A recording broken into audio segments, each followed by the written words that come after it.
একবার ডায়াল করেই ফোন পেলাম। বললাম, চিত্রাঙ্গদাকে একটু দেবেন। চিত্রাঙ্গদা? অপারেটর মেয়েটির কণ্ঠে ভয়, বিস্ময়। আপনি কি এমডি মিস সি চ্যাটার্জিকে চাইছেন? অপ্রতিভ হলাম। খোদ মালিক এবং ম্যানেজিং ডিরেক্টর মিস সি চ্যাটার্জিকে হালকা সুরে চিত্রাঙ্গদা বলেছি, ভাগ্যিস চিত্রা বলিনি। হ্যাঁ, ওকেই প্রকাশ্যে বললাম। ধরুন দেখছি উনি ফ্রি আছেন কি না। আপনার নাম? সর্বাণী। 10 মিনিট অপেক্ষা করে ফোন নামিয়ে রাখবো কিনা ভাবছি, চিত্রাঙ্গদার গলা শুনলাম। কণ্ঠস্বরের ছেলেবেলার মতোই সুরেলা। সর্বাণী তুই? ভাবতেই পারছি না, কতদিন পরে। 2 যুগ। হাসতে হাসতে উত্তর দিলাম। 12 বছরে 1 যুগ হয়, ঠিক 24 বছর হয়েছে। বাণী, তোর ঠিকানা বল, কাল 10টায় গাড়ি পাঠাবো, নিশ্চয়ই আসবি। অনেক কথা আছে, ঠিকানাটা তাড়াতাড়ি বল, টুকে নি। অফিসে এখন হেভি কাজ। দিচ্ছি, কিন্তু তুই আয় আগে। না, একটা বিশেষ সমস্যা নিয়ে আলোচনা করবার আছে, একান্ত গোপনীয়।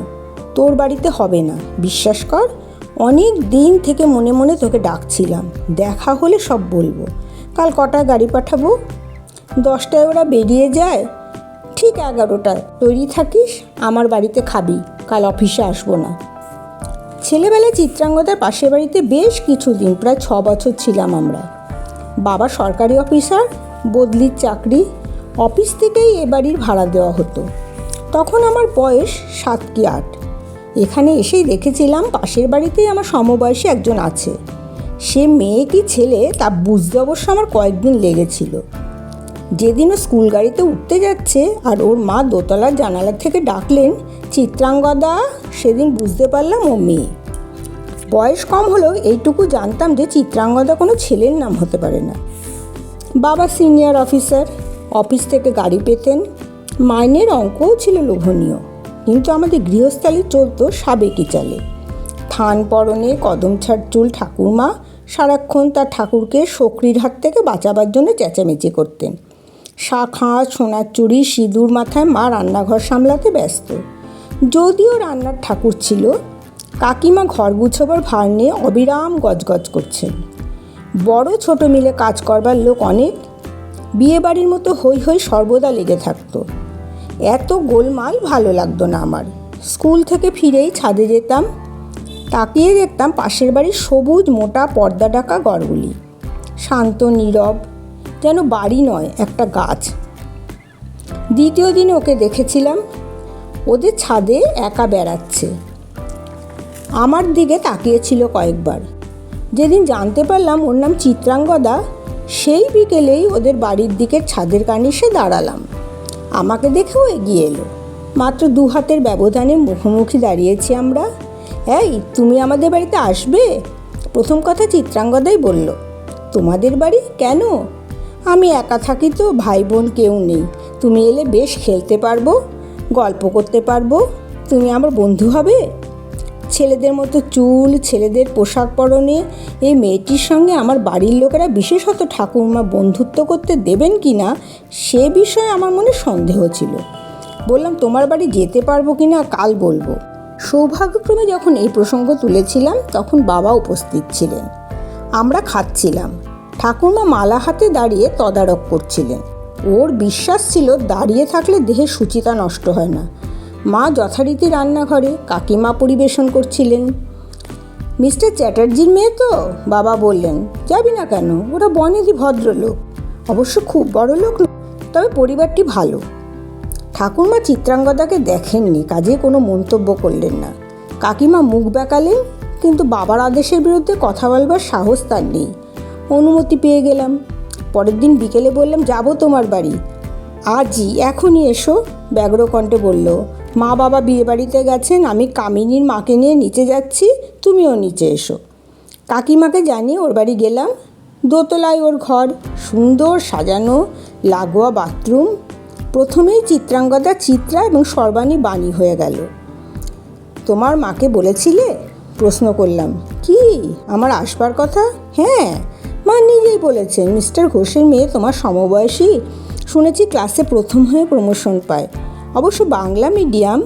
তুমি ওকে ডেকে এনো। একা থাকো তো, আসলে মা চান না যে আমি অসিতের সঙ্গে মিশি। অসিতকে? আমার সঙ্গে পড়ে, এ পাড়াতেই থাকে, পড়ায় বিশেষ ভালো নয়, বাড়ির অবস্থাও খারাপ, তাই মার আপত্তি। মা বললেন সমানে সমানে মেলামেশা করাই ঠিক। একদিন অসিত স্কুলের পরে আমাদের বাড়ি এসেছিল। মা বলেননি কোনো রুক্ষ কথা, কিন্তু মুখের ভাব এমন করেছিলেন যে অসিত আর কিছুতেই আসতে রাজি হলো না। আমার বাড়ির বড়রাও এসব কথা বলেন, থাকবে ওসব কথা, তুমি আমাদের মতো জামা পরো না কেন? মা পরতে দেন না, আমাকে তো ভবিষ্যতে বাড়ি ব্যবসা দেখতে হবে, তাই মা বলেন পুরুষের কাজ করতে হবে যেমন তেমনই পোশাক পরো, তেমনিভাবে স্বভাব তৈরি করো। প্রথম দিনই যা বড়দের নিয়ে আলোচনা হয়েছিল। এরপর আমরা স্কুলের গল্প করতাম, খেলতাম, গল্পের বই পড়তাম, পড়ার বই নিয়ে ওর বাড়ি যেতাম, একসঙ্গে পড়তাম।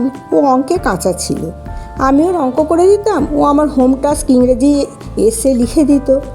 রাত 9টায় কামিনীর মার সঙ্গে বাড়ি ফিরতাম। চিত্রার মা খুব কম কথা বলতেন। ঠিক 7টার সময় দুজনের জন্য দুধ জলখাবার পাঠিয়ে দিতেন। এইভাবে 6 বছর কেটে গেল। বাবা বদলি হলেন। দৌড়ে গিয়ে প্রথম মাসে আমরা চিঠি লিখেছিলাম, তারপরে থেমে গেল, কিন্তু শেষ চিঠি চিত্রাঙ্গদাই লিখেছিল। সময় কোথায় দিয়ে কেটে গেল, স্ত্রী হলাম, মা হলাম, আমার স্বামীরও বদলির চাকরি। অনেক দিন পর কলকাতায় এসেছি। একদিন স্বামী বললেন, তুমি যে চিত্রাঙ্গদার গল্প করতে, তার অফিস আমাদের বিল্ডিংয়ে। কী করে জানলে? এই সেই, উৎসুক কণ্ঠে বললাম।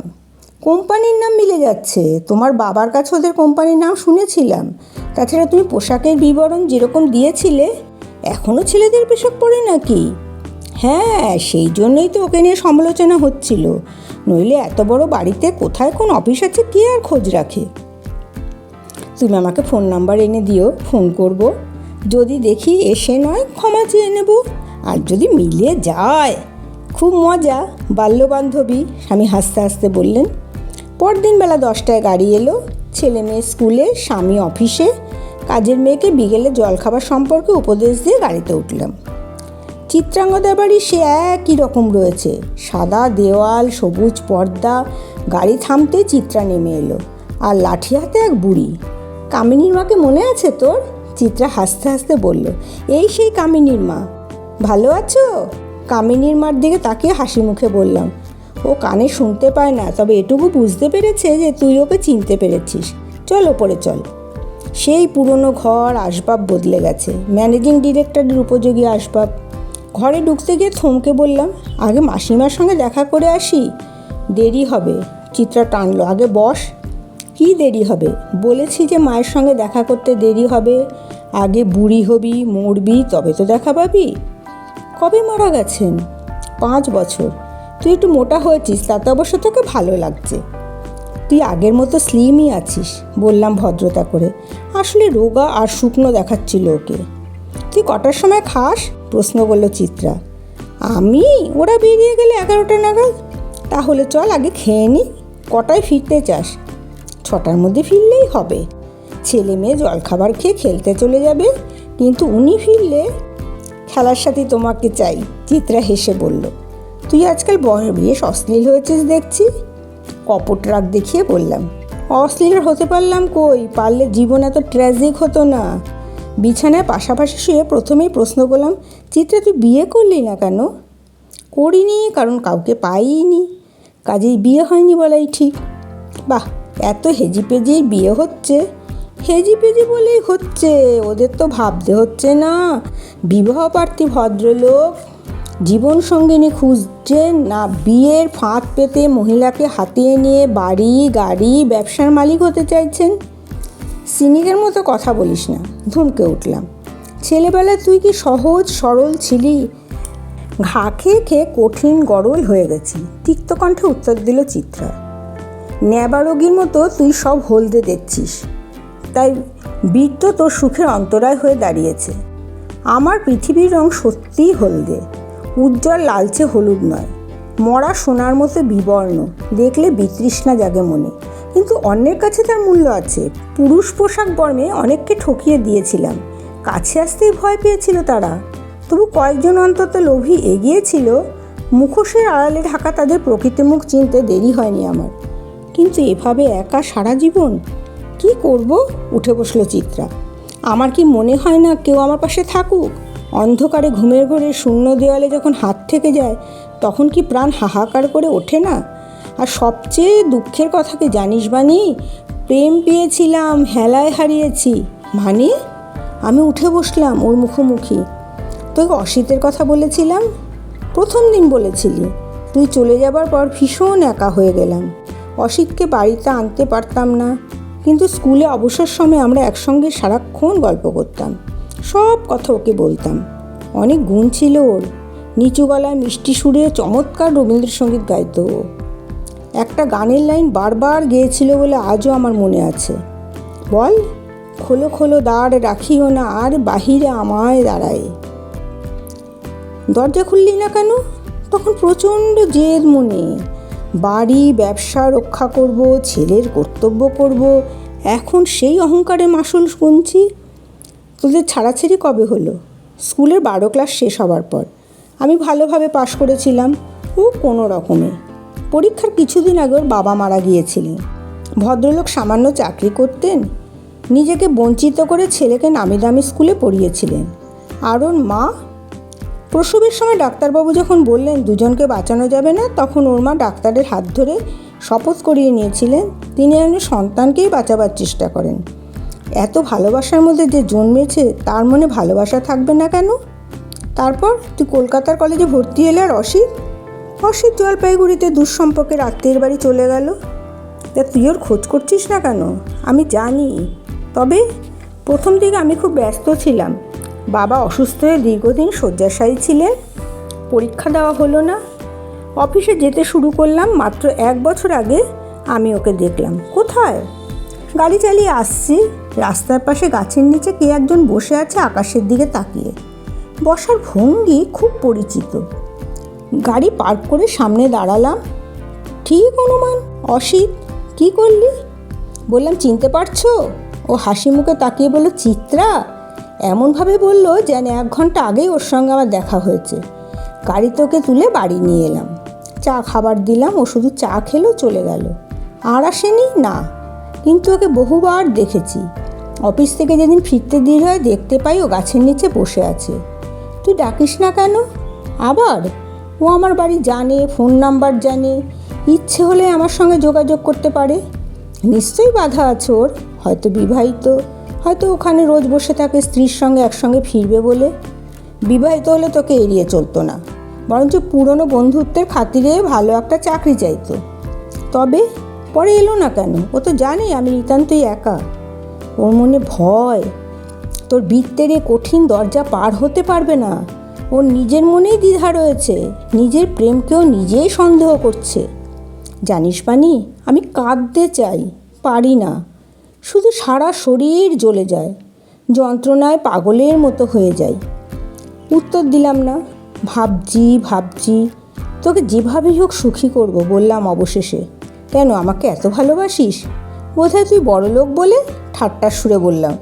মোটেই নয়। কেন নয়? যুক্তি দিয়ে বুঝিয়ে দে। যুক্তি দিয়ে সব বোঝানো যায় না, অনুভব করতে হয়। তাহলে তুই বিশ্বাস করিস ভালোবাসার জন্যই ভালোবাসা যায়? করি, চিত্রা বলল। তবে অসিতের প্রেম অবিশ্বাসের চোখে দেখছিস কেন? এখনও ওর ভালোবাসা আমার অনুভবে আসেনি। যেদিন আসবে, যেদিন বাড়ি ব্যবসা সব বিক্রি করে দিয়ে ওকে নিয়ে চলে যাব এমন এক জায়গায় যেখানে অর্থ অনর্থ হয়ে দাঁড়াবে না, আনন্দের উপকরণ হবে। ঘড়িতে ঢং ঢং ঢং ঢং। ইস, চায়ের সময় হয়ে গেল। চা পর্ব শেষে বললাম, পৌরাণিক চিত্রাঙ্গদার গল্প তোকে বলেছি, তোরই মতো রাজরক্ষার জন্য পুরুষ বেশে বেড়াতো। অর্জুনের প্রেমে পড়ল রোদে পোড়া পুরুষালী এই নারীকে। নিশ্চয়ই অর্জুনের পছন্দ হয়নি। ব্রহ্মচর্যের দোহাই দিয়ে পালিয়ে গেল সে। তারপরে মদন ও বসন্তের সহায়তায় চিত্রাঙ্গদা রূপসী হলো। তখন আর অর্জুনের ব্রহ্মচর্যের কথা মনেই এলো না। তাহলে মদন এবং বসন্তকে ডাক, পরিহাস করলো চিত্রা। কলিযুগে মদন বসন্ত মানে বিউটি পার্লার। তোকে এমন সাজিয়ে দেবে যে তুই নিজেকেই নিজে চিনতে পারবি না। বটে। তারপর একদিন গাড়িতে আমরা বেরোবো, সঙ্গে থাকবে ছেলে মেয়ে। ও যেখানটায় বসে তার একটু দূরে বসবো আমরা। ছেলে মেয়ে খেলতে খেলতে ওর কাছে যাবে, ওদের খুঁজতে খুঁজতে আমরা। রীতিমতো নাটক। উদ্দেশ্য কি? অসিতের সঙ্গে পরিচয় করা। তারপর প্ল্যান মতো ঘটনা ঘটল। খুকু গিয়ে অসিতের হাত ধরে বলল, দান। এই ছোট্ট সুন্দর অপরিচিতা মহিলাকে হঠাৎ কি দান করা যায় ভেবে অসিত নিশ্চয়ই বিভ্রান্ত বোধ করছিল। খুকুর দাদা পানু সমস্যার সমাধান করল। বলে, খুকু সব বলতে পারে, বলতে পারে না। ও আপনাকে একটা গান করতে বলছে। অসিত খুকুকে কোলে নিল। পানু পাশে বসলো। খুকুকে আদর করে প্রশ্ন করলো অসিত, আমি গান জানি, তুমি জানলে কি করে? আমার মেয়ের ওই বিশেষ গুণ, বললাম আমি। পেছনে দাঁড়িয়েই ছিলাম আমরা। পেছন ফিরে অসিত অপরিচিতা আমাকে এবং প্রায় অপরিচিতা চিত্রাঙ্গদাকে দেখলো। চিত্রা শাড়ি পরেছিল। বুঝতে পারি? এগিয়ে প্রশ্ন করলাম। নিশ্চয়ই, কিন্তু শাড়িগুলো দামি, পরিহিতারা আরও দামি। দামি জিনিস মাটিতে পড়ে থাকলেও দামিই থাকে, হাসতে হাসতে বললাম। খুকু অসিতের মুখে নিজের দিকে ফিরে বলল, দান। সঙ্গে সঙ্গে অসিত শুরু করলো, তোমায় কিছু দেব বলে চায় যে আমার মন, নাই বা তোমার থাকলো প্রয়োজন। অসিত আমাদের পরিবারের একজন হয়ে গেছে। ও স্কুলের টিচার। ছুটি হলে চলে আসে এখানে। খুকু, পানু, অসিত সন্ধে 7টায় চলে যায়। ও টিউশন আছে। চিত্রাও অফিস ফেরত প্রায়ই আসে। খাবার ঘরে বসে, আমরা গল্প করি। স্বামী ফিরে এসে এখানেই বসেন, আড্ডা জমে ওঠে। মাঝে মাঝে অসিতও এ ঘরে চলে আসে, আমাদের সঙ্গে গল্প করে। ও খুব সহজভাবে কথা বলতে পারে, আবার খুব সহজেই নিমেষের মধ্যে নিজেকে গুটিয়ে নিতে পারে। এক রাতে অসিতকে বললাম, আজ তোমাকে খেয়ে যেতে হবে, একদিন ছেলে না পড়ালেও চলবে। ব্যাপার কি জানো বানি, আমি পুরনো যুগের লোক। দেখো না, গান রবীন্দ্রনাথের পাড়ার এগোইনি। মন পড়ে আছে আরও পিছনে, বিনা নিমন্ত্রণে খাই না। বুঝলাম। আচ্ছা, রীতিমতো নিমন্ত্রণ করেই খাওয়ানো যাবে? যার তার নিমন্ত্রণ গ্রহণ করি না, হাসতে হাসতে বলল অসিত। আচ্ছা, যার নিমন্ত্রণ তুমি ঠেলতে পারবে না? হাসলাম আমিও। পরের রবিবার গাড়িতে চিত্রা, আমি, পানু, খুকু অসিতের বাড়ি গেলাম। খুকুই এ নাটকের নায়িকা। চিত্রাকে ম্যানেজ করেছে, অসিতকে নিমন্ত্রণ খুকুই করবে। মধ্যবিত্ত পাড়া, কোণের আলাদা মতো একঘরে অসিত থাকে। দরজা খুলে আমাদের দেখে অবাক। এত সকালে? মর্নিং ওয়াক করতে এসেছি, গম্ভীর কণ্ঠে বললাম। না কাকু, তোমাকে নিমন্ত্রণ করতে এসেছি। খুকু বলল, বটে, কে রাখবে? আমি। গলার আবার যতদূর সম্ভব গম্ভীর করে খুকু বলল, আচ্ছা তাহলে যেতেই হবে, তোমরা বসো, আমি মুখ ধুয়ে আসছি। ঘরে একটা মাত্র চেয়ার। চিত্রা বসলো। বিছানে একটু গুছিয়ে ছেলে মেয়ে নিয়ে বসবো বলে বালিশ টেনেই থমকে গেলাম। আমার মুখ দেখে চমকে চিত্রা বলল, কি হয়েছে বানি? ওর কথার উত্তর না দিয়ে খুকু পানুকে বলল, কাকু কোথায় গেল দেখে? সঙ্গে সঙ্গে ছুটে বেরিয়ে গেল ওরা। চিত্রা ততক্ষণে বালিশের নিচে জিনিসটা দেখেছে। সাদা পাথরের একটি আংটি, ছোট মাপের। এটা দেখে আমি চমকে গিয়েছিলাম। চিত্রা মুষড়ে পড়বে জানতাম, কিন্তু ওর দিকে তাকিয়ে অবাক হলাম। কি এক আনন্দের আলোয় ও যেন ম্লান হয়ে উঠেছে। মুহূর্তের জন্য অপরূপা মনে হলো। আংটিটা আমার। চিত্রা বলল, তোর? হ্যাঁ, স্কুল জীবন অসিত নিজের লেখা কবিতা খাতা আমাকে দিয়েছিল, আমি ওকেই আংটিটা দিয়েছিলাম। বানি, আজ আমি অসিতের প্রেম অনুভব করলাম। আজ জানলাম প্রেমের জন্যই প্রেম মানব মনে জেগে থাকে।